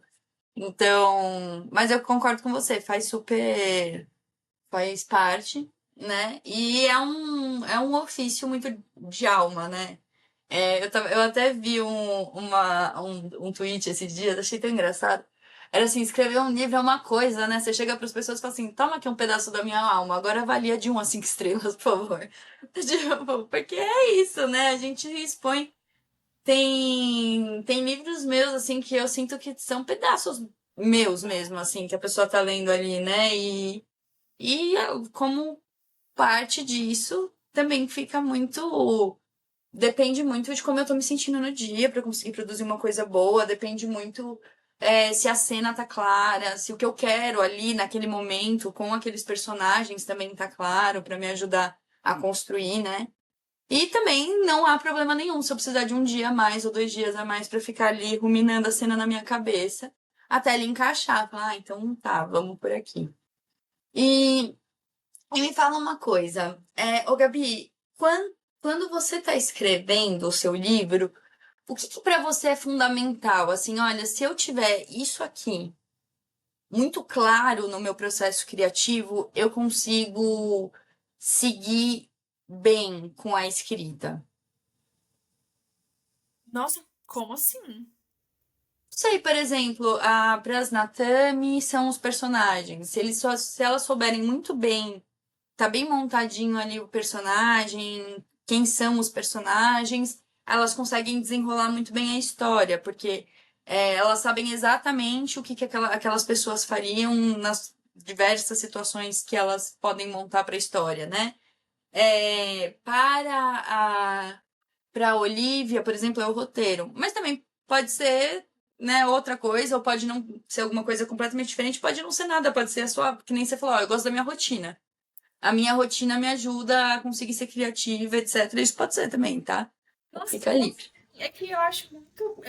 Sei lá, tem projeto em projeto. É, Realmente eu sempre. é, Sei lá, qual é. É que mensagem dá uma coisa muito fábula, né? Mas, tipo, o que eu quero passar com esse livro? Normalmente eu tenho o meu top de linha. Eu falo que eu gosto muito de escrever livros pra deixar o coração quentinho. Então, tipo, depois, sim. depois disso, o que que eu quero passar com esse livro? Qual que é o sentimento? Qual que é, tipo, entre muitas aspas, a mensagem? Uhum. Que eu quero. Qual é a marca que eu quero deixar com essa história? Então, eu acho que talvez seja isso, mas sei lá, varia muito. Eu acho que eu conseguiria me conectar muito com a Olivia também, e falar que talvez seja essa coisa meio de ter um pouco do roteiro, ter ali a base do enredo, faz com que as coisas fluam muito mais fácil pra mim, porque, sei lá, se eu tenho começo, meio e fim, né? Se eu tenho os 3 atos fechados, né? Do começo, meio e fim, ajuda com que o resto flua, mas nossa, eu acho que eu não consigo pensar em uma coisa específica porque varia muito. Eu tenho um processo criativo que ele é quase injusto comigo porque eu queria que ele fosse um pouco mais regrado. Perfeito. E deixa eu te falar uma coisa, Gabi. Você chegou a comentar aqui comigo, né, enquanto a gente estava conversando, que você tem leitoras betas, né, que te apoiam quando você está trabalhando num livro novo. Você também conta, assim, você tem algumas escritoras ou escritores que sejam seus amigos com quem você possa trocar uma ideia? Tipo, olha, tô com uma ideia assim, tô pensando em fazer isso. sabe? Alguém que seja do nosso ofício, com quem você troca esse tipo de carta? Nossa, é que 95% das minhas leitoras betas são autoras, amiga. Ah, é ótimo, então. Tenho, eu não tenho um grande grupo de betagem, eu tenho um grupo bem enxuto. Eu já tentei ter grupos maiores, eu já tentei fazer de algumas outras formas, como eu já tinha visto algumas outras autoras fazendo, mas não funciona muito bem pra mim. Então, tipo, não funciona mesmo de, sei lá, de não conseguir me conectar muito com aquilo, enfim, desse sentido assim, não de, nossa, eu tive uma experiência horrível. É, porque sei lá, existe uma função, né? A leitura beta, ela vem para agregar, ela vem para ser a leitura, a primeira leitura ali, né, do seu público, para você saber como seu público vai receber esse livro. Sim. Então, eu acho que esse precisa ser muito o sentimento ali daquilo, mas hoje em dia, 95% eu acho eu consigo pensar, sei lá, em três betas que eu tenho hoje em dia que não são autoras. Duas delas são minhas revisoras e a terceira é uma, uma leitora que daí, hoje em dia trabalha comigo, mas que é uma amiga minha. Então, e o resto, sei lá, eu tenho outras quatro, cinco pessoas que são autoras que daí tem a leitura beta, que são autoras, então que, sei lá, trocam essa figurinha. É, eu acho, hoje em dia eu até já fiz essa reflexão, eu acho que existem muitas coisas que têm uma certa diferença da leitura beta da leitora para a leitura beta da amiga autora, porque existem, sei lá, eu acho que alguns entraves do enredo que a leitora às vezes não vai conseguir entender ou captar porque, sei lá, ela vê aquilo ali só como a leitura. E às vezes as autoras, né, conseguem se conectar com esse ponto, porque, sei lá, às vezes elas passaram por experiências parecidas, porque elas têm essa vivência também. Eu acho que Sim. são duas trocas bem distintas e eu acho que são duas trocas muito boas. Eu acho que às vezes cada lado me agrega em coisas diferentes, mas me agrega em coisas importantíssimas. Excelente. Não, excelente. Eu falo aqui sempre, vou repetir. Encontre seus amigos escritores, se vocês ainda não têm. É importante. São pessoas que vão te entender de uma forma que as outras pessoas na sua vida não conseguem te entender. A gente é muito particular. Esse negócio da gente estar sempre vivendo meio no mundo das ideias, né? Planejando, enfim, pensando coisas que não aconteceram.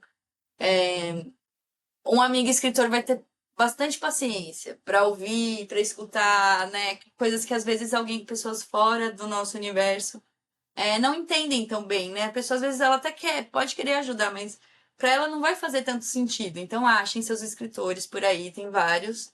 Encontre os seus e faça o seu grupinho para você ter seu pessoal para conversar sobre coisas malucas, enquanto elas não viram livros. E agora me fala uma coisinha. Agora a gente já falou um pouco sobre sua rotina, falamos, Aninha, agora também sobre o processo criativo, e agora a minha parte, assim, a terceira parte, acho que é tão importante, né? Que é como que a gente divulga um livro depois que ele tá pronto. Para você, né, Gabi, você já hoje é bem envolvida em todas as etapas, né, da sua carreira, que nem você comentou. Então, quando você tá para sair com um livro novo, quando que você começa a divulgação desse livro? Você já começa a falar sobre ele quando você está escrevendo ele? Você só começa a falar sobre ele depois que ele já está terminado, para não correr nenhum risco, né? Vai que você aquece ali, de repente, não sei, acontece alguma coisa, muda, né? Você coloca um outro livro na frente, enfim. Quando que você já começa a falar sobre a sua próxima obra? De muito. Tem alguns livros em que minha grande resposta para as coisas é depende, né? Mas tá ótimo, porque eu sou advogada, tô habituada.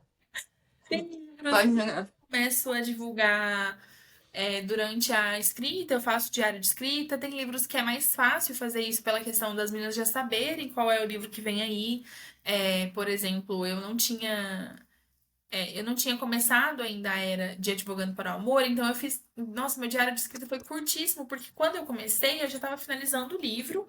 Então, quando eu postei, eu acho que. Na verdade, eu acho que eu terminei o livro num dia e comecei 2 dias depois a era deles, algo assim. Foi bem. Quase não deu muito para postar. Então eu estendi um pouco, né, e comecei a falar deles mais só pro final, porque eu não queria, às vezes, sei lá, a gente ainda estava em um outro momento no feed, em outro momento de divulgação, e eu não queria, às vezes, confundir, causar muitas dúvidas, que às vezes eu não ia conseguir responder tão cedo, porque, sei lá, às vezes eu não queria colocar a carroça na frente dos bois. Depois já fica um pouco mais fácil. Tipo, por exemplo, agora as meninas sabem qual é o meu próximo projeto.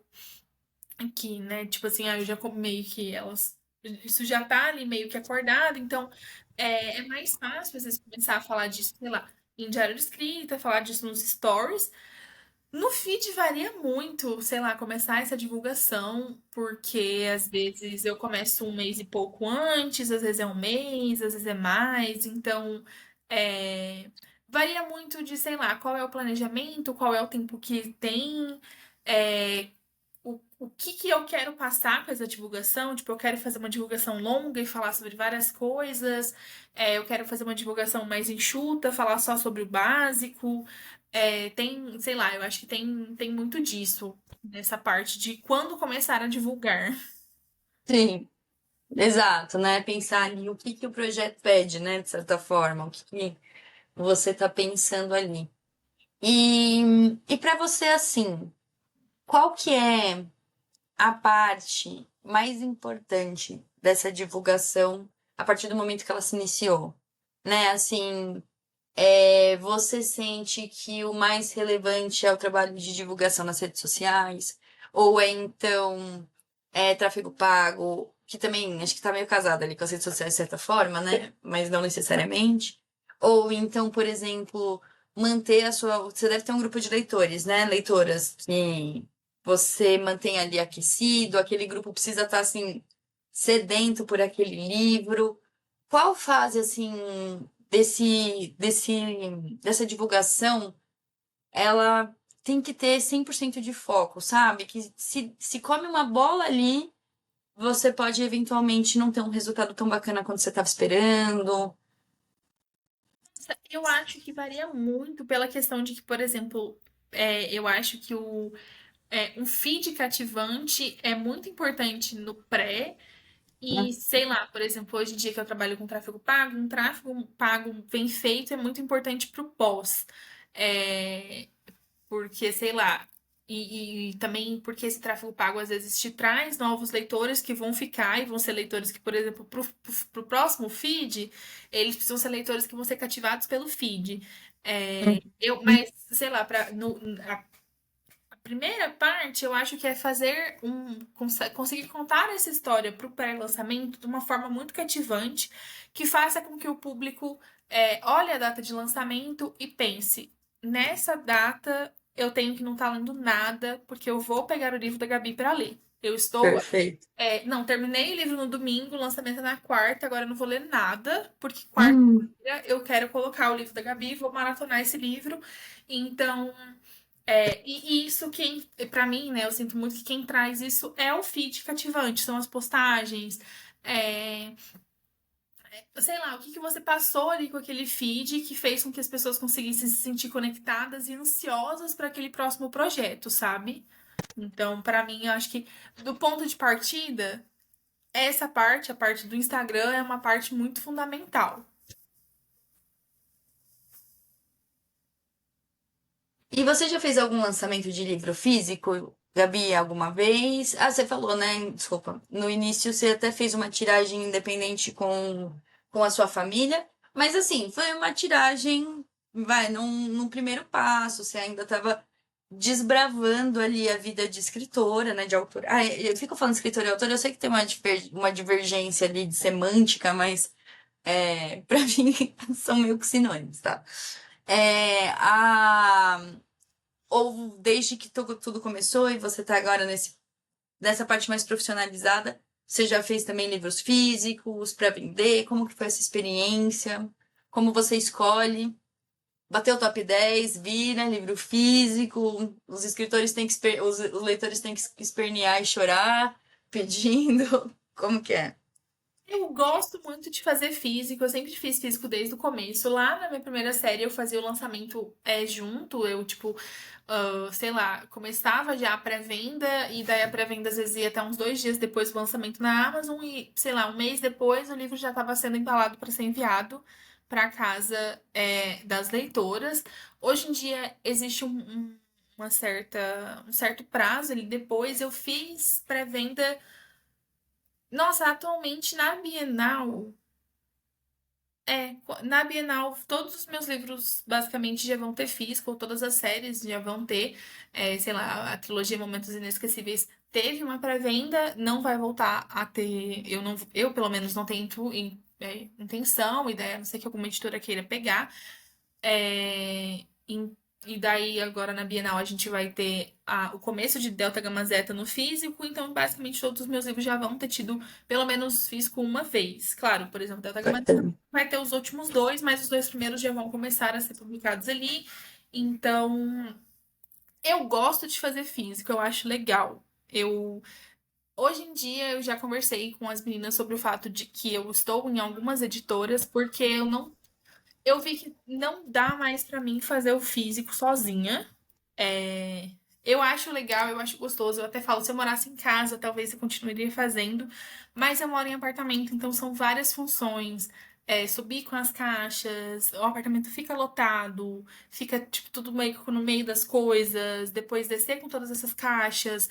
Então, hoje em dia eu vi que fica meio inviável. É uma coisa que eu gosto de fazer, eu adoro fazer coisas manuais, então eu adoro, sei lá, ficar mexendo com as coisas dos brindes, eu adoro embalar, eu adoro, é, sei lá, ter a sensação de que a leitora talvez vai receber um pouco desse que Uhum. eu tô ali colocando.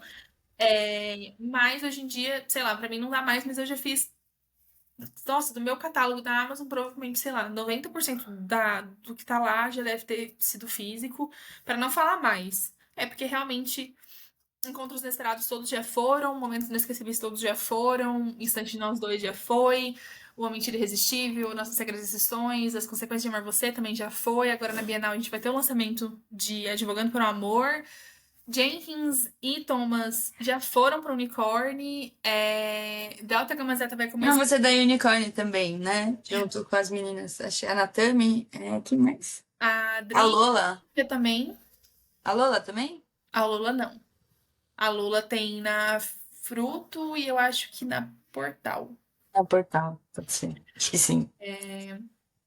Então, Ai, gente, estarei em todos, tá? Vou tentar passar em todas vocês, mas eu tô com medo de estar com muita fila, porque eu preciso, sei lá, vocês comparecerem uns 10 eventos diferentes no mesmo dia.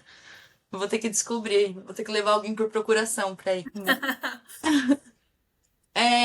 Então me fala só agora a nossa última parte aqui da entrevista é falar um pouquinho sobre a relação com os leitores, né? Então, assim, acho que é a base de tudo, né? Porque você conseguir construir, aquecer e manter próxima de você a sua audiência é provavelmente uma das etapas mais importantes da carreira de um escritor, né? Que quer, enfim, viver. E quer que a escrita seja uma profissão que te mantenha, que pague suas contas. Você precisa de gente que te leia. Lamentavelmente, escrever não é suficiente. A gente precisa também ser escutado, né? A gente precisa desse diálogo. Você hoje, quais são os seus canais de comunicação com os seus leitores, além das suas redes sociais? redes sociais. Mas você tem grupo no Whats, por exemplo? Eu sei que é uma rede social, né? Mas assim. É que eu fiquei pensando se iria contar ou não. Mas É. em todas as redes sociais, tanto no Instagram quanto ali no WhatsApp, eu tenho um grupo de leitoras. Eu normalmente sempre falo que é mais fácil mandar. No grupo eu às vezes consigo ter mais. Tipo, ver mais as coisas mais rápido. Mas eu sempre costumo comentar com as meninas que se você quiser me mandar uma mensagem no privado, é mais fácil mandar uma DM. Porque no WhatsApp, como é o meu WhatsApp profissional e pessoal, é, Você acaba fica mais de olho, né? fica mais, sei lá, fica mais misturado, então às vezes acaba se perdendo, daí eu vou responder uma mensagem da mãe, eu vou responder uma mensagem da amiga, e lá na DM normalmente eu sempre vou tirando períodos do dia pra marcar as não lidas e dar uma olhada em tudo, então fica mais, sei lá, menos fácil de eu perder lá no Instagram.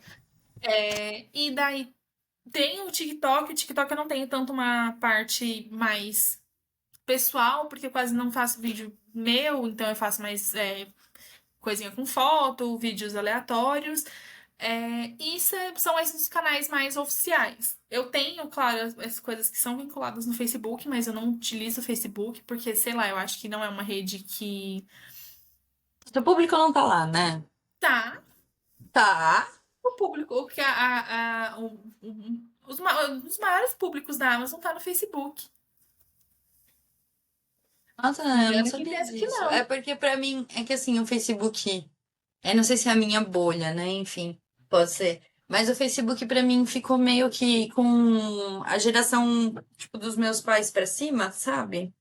Um dos maiores públicos leitores. Verdade? Isso é um ponto. Um dos maiores públicos leitores e compradores, assim, são públicos, é um público que compra, um público que é, sei lá, é um público muito de Amazon, assim, eu sinto que é um público que é muito mais também ameno, a galera vai. Nossa, você acabou de fazer assim, ó, com a minha mente. Pra quem não tá vendo a gente, eu fiz aquele movimento que a mente tá se expandindo. Porque eu verdadeiramente não tinha parado pra pensar isso, mas você tá coberta de razão, né? Deve ser a faixa etária que mais lê no Brasil hoje, né? Quem a leitura tá. Enfim, não é uma. Não é mais uma atividade. Como que eu posso falar? Hoje tem muita coisa competindo, né? Quando eu era mais nova, tipo, ler era uma forma de passar o tempo. Hoje em dia você tem o celular, né? A gente tem um monte de outras. Fazer o pensamento, porque a gente consegue muito ver os leitores nas idades em que a gente já foi leitor. A gente não consegue Uhum, visualizar a faixa etária de leitores de que a gente ainda vai ser. vai ser, Inclusive, verdade. lá na nossa grande rede que a gente adora, no Twitter, as pessoas têm um pouco desse preconceito. Eu fico, nossa, gente, mas daqui 20 anos você vai parar de ler?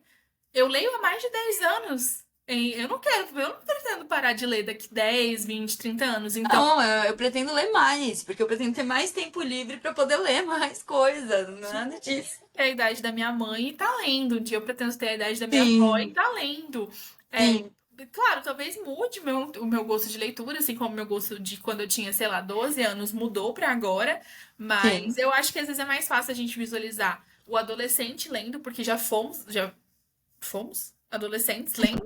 Sim, Mas a gente ainda nunca foi, sei lá, uma mulher de 40, 50 anos lendo. Então a gente não consegue exato. visualizar essa pessoa lendo, mas é uma faixa etária que lê muito. E é uma faixa etária que eu falo que são. Todas as leitoras são. Gosto de todas as leitoras, mas é uma faixa etária bem, bem gostosa e muito querida, assim. As leitoras Sim. normalmente vocês vêm falar na DM, é uma coisa muito tranquila. Elas vêm, comentam da leitura e ficam esperando o próximo lançamento, às vezes ficam ali engajando nas coisas. São leitoras muito queridas. Eu desde sempre tive esse público mais velho e eu sempre me senti muito estranha, porque agora eu tô perto dos 25, mas quando eu comecei eu tinha 20. Eu me sentia tipo assim, nossa, um bebê, e daí tinha uma moça Eu tô escrevendo pra você, você tá lendo minhas coisas, tipo. e daí, sei lá, tipo, uma moça da idade da minha mãe vindo falar que adorava. Nossa, Legal. querida, você. Ô Gabi, e me fala um negócio.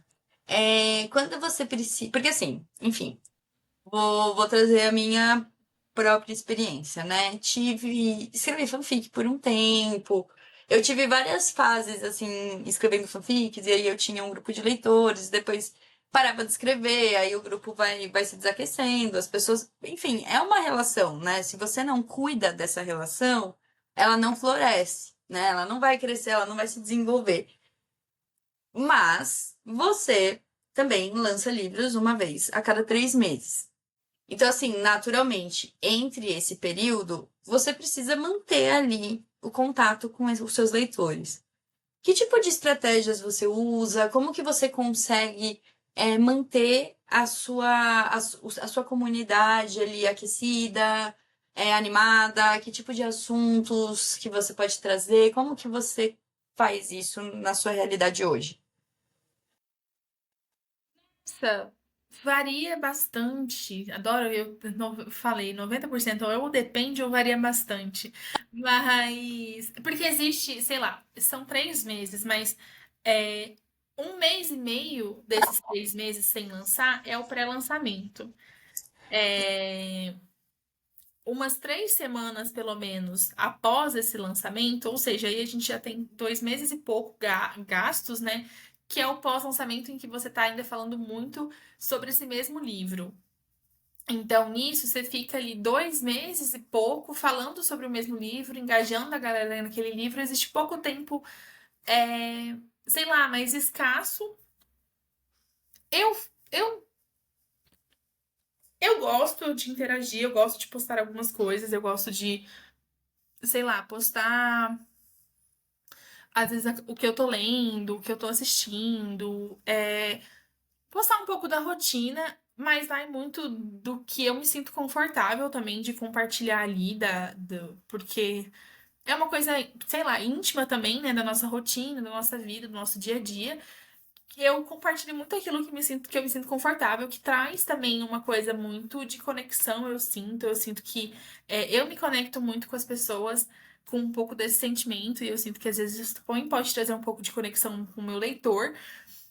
É, claro, existem períodos em que esse período ali entre uma coisa e outra fica mais cheio, fica mais, sei lá, mais movimentado, e tem momentos mais de maré baixa. Então, sei lá, eu não consigo falar muito porque eu passo por essas duas fases. Às vezes tem uma fase em que elas ficam muito engajadas ainda assim, e tem momentos em que não fica, que fica uma maré baixa, que fica, sei lá, uma coisa bem escassa, a DM bem mais vazia, mas sei lá, eu acho que, como eu já passei por vários lançamentos e etc., eu fico muito tipo assim, logo, logo, sei lá, logo o engajamento volta, logo elas vão voltar a interagir. Porque também, tipo, fico pensando, mas elas vão interagir com o quê? Eu nem tô falando sobre nada no momento. Quem leu, leu, quem não leu vai demorar pra ler, ou tá lendo agora, e às vezes tá lendo mais em silêncio. E é isso, sabe? Mas eu acho que sei lá, tentar manter uma constância de post, tentar manter uma constância até de stories, de tipo assim, sei lá, mostrar uma coisa ou outra, ajuda bastante a manter elas ali com você também, sabe? É isso, Gabi. Muito obrigada. Encerramos nossa entrevista. Foi muito valioso. Gostei demais de conversar com você. Tenho certeza que quem está em casa também pegou muitas informações relevantes que vão ser levadas aí para a própria carreira da pessoa, né? Enfim, pensar, mas eu gosto muito de como você enxerga as coisas. Acho que de todas as conversas que a gente teve, foi uma conversa muito focada no olha para você mesmo, né? Se perceba no seu processo, não deixe de priorizar, né? Seu bem-estar, seu desenvolvimento, o seu conforto. Acho que é muito fácil quando a gente entra nessa visão da carreira de quase permitir que aquela insensibilidade que a gente vive no dia a dia do corporativismo entre também nesse espaço. E aí é óbvio que acho que para mim o que fica de um ensinamento muito bacana dessa nossa conversa é isso. A gente tem o espaço para fazer como a gente quiser, né? Então não tem motivo para a gente fazer isso de uma forma que nos machuque, né? A gente pode encontrar ali formas que nos desenvolvam, mas que também nos respeitem como pessoas, que respeitem nossa cabeça, respeitem nosso momento, respeitem nossa criatividade. Então acho que você foi uma pessoa que deu muito foco nisso. Eu adorei, achei muito importante. Eu acho muito legal que eu passe essa energia de que, sei lá, as coisas estão muito certo, de que as coisas podem ser muito você, pode ser muito seu processo criativo. E sim, pode ser muito isso, mas eu acho que seria muito hipócrita eu falar que eu sempre fui assim, porque eu acho que, é, sei lá, essa passagem de me reconhecer como autora também fez com que tivessem várias coisas mais. Ai, sei lá, um sentimento de que eu precisava fazer mais. Eu sempre tive muito isso. Eu já tive momentos em que eu achava que a produtividade era uma regra e não, sei lá, a criatividade ela era desse jeito e a gente, sei lá, fazia a criatividade parecer. Então, eu acho que eu passei por um grande período de, sei lá, adaptação com a minha carreira, adaptação com a minha rotina, adaptação com a forma como eu crio, porque criatividade é uma coisa muito fluida, né? E eu acho que eu demorei muito pra aprender isso. Eu fico muito feliz por ter aprendido isso, mas também não significa que, sei lá, que eu cheguei no final do caminho. Mas seria muito hipócrita, sei lá, falar que Não, gente, eu sempre fui assim, sempre fui muito tranquila, as coisas sempre foram muito tranquilas, porque às vezes hoje em dia não é tranquilo. Então, e para chegar até aqui teve muito tempo que foi muito difícil, que foi muito complicado, mas eu acho que, sei lá, por já ter tido essa caminhada e poder falar isso também de um ponto de vista de uma pessoa que tem 4 anos e pouco de carreira, eu gosto de, sei lá, falar, gente, calma, as coisas também não precisam ser. é, sei lá, de batata nas costas. A gente trabalha com uma coisa criativa, a gente precisa se incentivar a ser criativa, a gente precisa é, respeitar o nosso processo também, porque o carinho que a gente tem por aquilo que a gente cria ele passa também por esse momento de respeito com a nossa criatividade, com o nosso processo, com o nosso tempo, com, enfim, com as não comparações, né? Não é porque a fulana faz de tal forma que eu também tenho que fazer, enfim, porque também a gente não tá nos sapatos da fulana, a gente não sabe o que que a fulana passa no backstage dela ali no off, a gente não tá sabendo, né? Então, Sim. que tem bastante disso. Perfeito. Gabi, agora aproveitando, né, nesse último gancho, esse momento, assim, dessa alta produtividade e depois a adaptação disso para a realidade de cada uma, foi algo que a gente já ouviu também das nossas outras entrevistadas. Você acha que talvez assim isso seja meio que uma etapa que os autores e as autoras independentes acabam passando?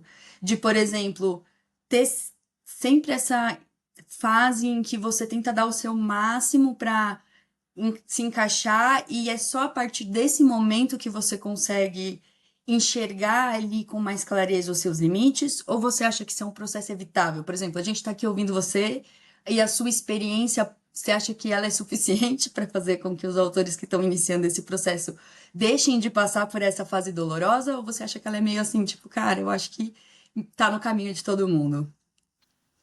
Nossa, talvez sim, talvez não. Talvez para algumas pessoas as pessoas consiga evitar, consiga, sei lá. É... porque eu acho que como o processo é muito único, sei lá, o meu processo às vezes é muito diferente do seu, então você vai passar por uma coisa e que eu não passei, e eu passei por coisas que você não vai passar, então eu acho que tem um pouco disso, mas ao mesmo tempo eu também acho que existe esse rito de passagem que vários de nós temos. Eu acho que principalmente sei lá, de quando a gente produzia trabalhando com outra coisa, a gente deixa esse outro emprego e a gente passa por essa nova etapa de somente da escrita. Em Uhum. vários momentos eu me comparei comigo mesmo, de sentir, tipo assim, poxa, mas eu estava na faculdade, eu estava escrevendo meu TCC, tendo aula, fazendo estágio, e eu conseguia escrever desse tanto. Como que hoje em dia eu escrevo menos, ou eu escrevo a mesma coisa trabalhando somente com isso? Não deveria ser mais? Eu não deveria estar produzindo mais? É, Uhum. só que muitas vezes eu fico, tudo bem, eu acho que. Mas será que era saudável o que eu fazia? Será que era legal comigo? Então, mas a gente tem essa comparação com a gente. Ah, ontem eu escrevi tanto, por que que hoje eu não tô conseguindo? Eu acho que são. Eu acho que são etapas também de adaptação. Eu acho que em qualquer lugar, talvez a gente teria isso também. A gente se cobra muito, então às vezes é uma coisa quase involuntária de querer estar sempre fazendo mais. Só que eu acho que eu confio que todo mundo chega num momento em que acha o seu equilíbrio, assim. Eu acho que talvez seja um rito de passagem para que as pessoas consigam achar o seu equilíbrio, mas talvez tenha pessoas que não precisam passar por esse momento. Tem pessoas talvez que construam ali dentro, sem passar por esses grandes limites, já ao ponto de equilíbrio, de tipo, não, ontem eu escrevi muito, hoje eu não tô conseguindo escrever, mas sei lá, talvez seja porque eu tenho uma média. Eu não preciso ser sempre 100%. Eu posso ser 75, que tem dias que eu sou 50, tem dias que eu sou 100, então na média eu sou uns 75%. Então eu acho que talvez seja um rito de passagem, mas eu confio plenamente que existam pessoas que não precisam passar por todo esse, consigam achar equilíbrio. É, e também o equilíbrio não é estático, né? O meu equilíbrio de hoje não é o mesmo equilíbrio que eu tinha há, sei lá, 6 meses, talvez não seja o que eu vou ter daqui a 6 meses, então. Mas como todas as minhas respostas, depende. Eu acho que sim. Não, Eu tava pensando nisso, eu ia fazer uma tiradinha quando você terminasse. dá pra evitar, mas eu acho que também pode ser um rito de passagem de muitos de nós. Perfeito. Gabi, muito obrigada. A gente chegou aqui ao final da nossa entrevista. Se vocês estão reparando que eu tô com uma roupa diferente em outro lugar, não é por acaso. Eu e a Gabi fomos muito guerreiras, né, Gabi? Foi Mas no final a gente batalhou. foi a entrevista mais difícil de gravar, porque as tecnologias estavam contra a gente. Talvez tenha sido minha culpa, porque a primeira vez eu passei 40 minutos reclamando com a Gabi das tecnologias, e eu acho que o meu computador ouviu. Ele falou: Ah, é, fofa? Você tá achando difícil? Vou Então vou de fazer mais. Então ontem a gente fez a entrevista toda, mais de uma hora, conversando. Na hora de finalizar, caía e a gente não conseguia voltar, mas que bom que agora a gente vai só juntar essas partezinhas. E, Gabi, deixa aqui as suas redes, fala pro pessoal para que eles possam te seguir, quem ainda não te conhece, tanto saber sobre os seus livros, quem for um autor, ver como que você faz essa sua comunicação nas redes, que a gente já falou sobre a importância. As minhas redes são quase todas iguais, que é bortoloto.gabi, Bortoloto, do mesmo jeito que fala, escreve, a única coisa é que tem dois T's no final. Uhum, Não pensei num sobrenome mais fácil quando eu entrei no mundo da escrita, mas também não é um sobrenome tão difícil, eu fico muito feliz que as pessoas conseguem falar ele tranquilo. é Mas verdade. Eu bortoloto.gabi, achei que isso foi uma indireta pra mim. cara, mas o pior é Só que porque o meu nome tem W, K, você tá fazendo isso comigo? depois de um tempo, a galera acostuma bastante. É. Eu tenho algumas amigas que têm um sobrenome bem difícil e a galera acostuma até. A galera, no começo parece difícil, mas depois, enfim. Enfim, Uhum. bortoloto.gabi no Instagram, Ah, no, no TikTok, no Twitter também, eu acho que é esse mesmo user. Lá na Amazon você também pode me encontrar, só digitar Gabi Bortolotto, Gabriela Bortolotto que acha, ou qualquer uma das minhas obras. É, e é isso, estamos aí. Fiquei muito feliz com esse convite, fiquei muito feliz de participar. Eu acho que essa conversa foi muito deliciosa. foi É, mesmo. eu adoro conversar sobre processo de escrita, sobre, enfim, sobre esse universo. A galera às vezes vem pedir dicas, eu acho que também. Eu gostei muito da ideia do podcast, porque eu sinto que às vezes as pessoas querem coisas muito práticas, muito tipo passo a passo de como chegar Exato. passo a passo de como chegar onde eu cheguei, só que o meu passo a passo é muito diferente de várias outras autoras que eu conheço, vai ser diferente do seu passo a passo. Então, Uhum. não é assim como escrever um livro, que é uma coisa artística, publicar um livro também não é uma coisa prática, claro, existem os passos que todas nós demos, mas para chegar onde a gente chegou hoje em dia, sei lá, tenho certeza que a minha carreira é muito diferente das Natami, a minha carreira é muito diferente da Lola, a minha carreira é muito diferente da Jéssica, então, e cada uma de nós tivemos um passo que foi publicar na Amazon para chegar, mas entre publicar na Amazon e chegar onde a gente está hoje em dia, foram jornadas muito distintas, mas eu adorei a ideia, eu acho que é muito bom, eu acho que é muito legal conversar, eu acho que também é muito legal, talvez, desmistificar que, sei lá, que as coisas precisam ser de tal jeito ou de Y jeito, pode ser do seu jeito, do jeito que você quiser, e vai dar certo, eu acho que você só tem que confiar no processo e também, às vezes, não querer acelerar o seu processo, enfim, confiar que sei lá, confiar naquilo que você tem, né? Confiar naquilo que você tem ali e que e confiar na sua caminhada. Exatamente. Eu acho que é exatamente esse o ponto, sabe, Gabi? Não existe uma fórmula, mas uma coisa que eu aprendo todas as vezes que eu me dedico assim, puxa, eu preciso entender como isso funciona, e eu preciso entender como isso funciona conversando com pessoas, é justamente o que você falou. Alguns passos vão ser comuns, e é dali que eu acho que a gente vai tirando as nossas ideias. Tá, a resiliência, a dedicação, né? Então, tem algumas coisas que vão ser sempre parecidas, mas tem coisas que inevitavelmente vão ser diferentes. A gente vem de lugares diferentes. O momento que a gente entra no mercado, né? Por exemplo, o mercado independente, ele vai mudando muito rapidamente com o tempo.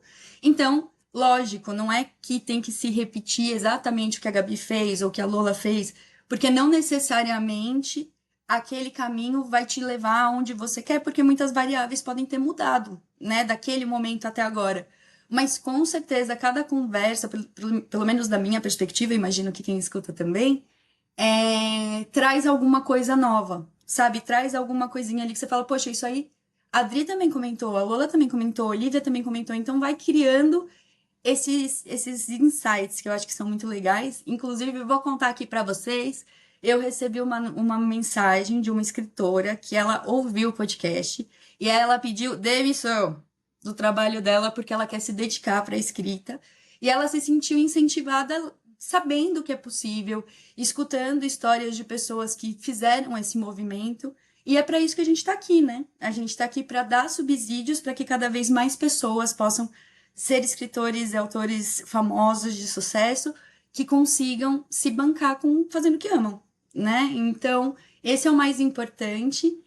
Para você que gosta e gostou desse episódio com a Gabi e ainda não conhece a gente, pode escutar os nossos outros episódios, tanto no Spotify quanto no YouTube. Segue a gente também nas redes sociais, só Insta e Threads por enquanto, @atrás das páginas lidas podcast sem acento. E é isso. Uma ótima semana para todo mundo. Gabi, obrigada mais uma vez e a gente se vê por aí.